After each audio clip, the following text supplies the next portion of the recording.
Japanese motor industry giant Toyota saw its profits fall by 21% for the last 3 months of 2021 as the global chip shortage took a toll on production.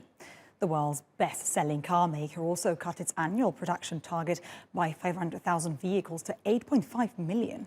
That follows September's announcement that Toyota was slashing global production by 40% because of the chip shortage. Manufacturers around the world are struggling to find microprocessors for their products.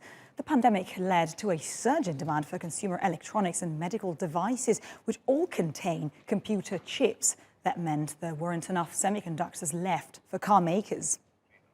For more on this now, joining us is Penn, Future Horizons founder and chairperson. Many thanks for being with us today. It's interesting, Malcolm, because some analysts say actually Toyota is managing the chip shortage better than some rivals like General Motors and Volkswagen. I mean, is this the case, and why? Yes, I think it is, because Toyota kind of had a bit of a dry run for this crisis when we had the Fukushima disaster about a decade or so ago, and they were heavily reliant upon the kind of ecosystem that was in place in that area at that time, not just the chip suppliers, but also the equipment, the material suppliers, the chemicals.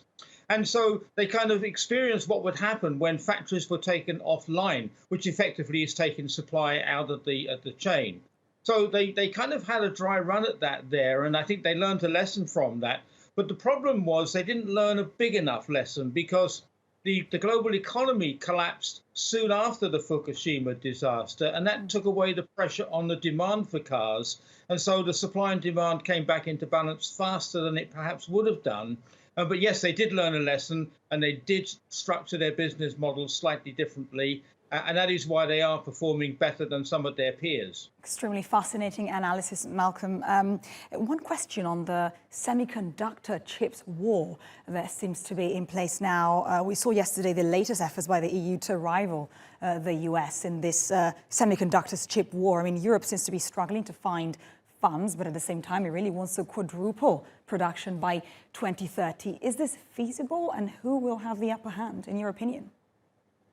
Well, these kind of government initiatives are kind of seem all right on paper, but in practice, they're very hard to do, because you're kind of trying to impose a top-down mandate on business, and business needs to make its own decisions for its own shareholders and investors.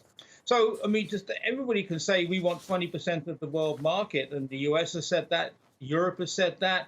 But at the end of the day, you end up with more than 100%, and so you'll end up with an oversupply situation. So until the industry really wants to bring that chip manufacturing back home, until the businesses, until the customers insist upon buying locally rather than buying from an outsourced supply, I don't think you're going to find these initiatives are going to be terribly successful. And even though the numbers are eye-watering, they're talking about $40–50 billion. That's less than 1 year's investment in the industry. So these things have to be reinvested constantly. And governments tend not to have an appetite to keep funding these sums of money every year forever. Absolutely. We'll have to see how long it takes for the situation to normalize. Penn, thanks for joining us today.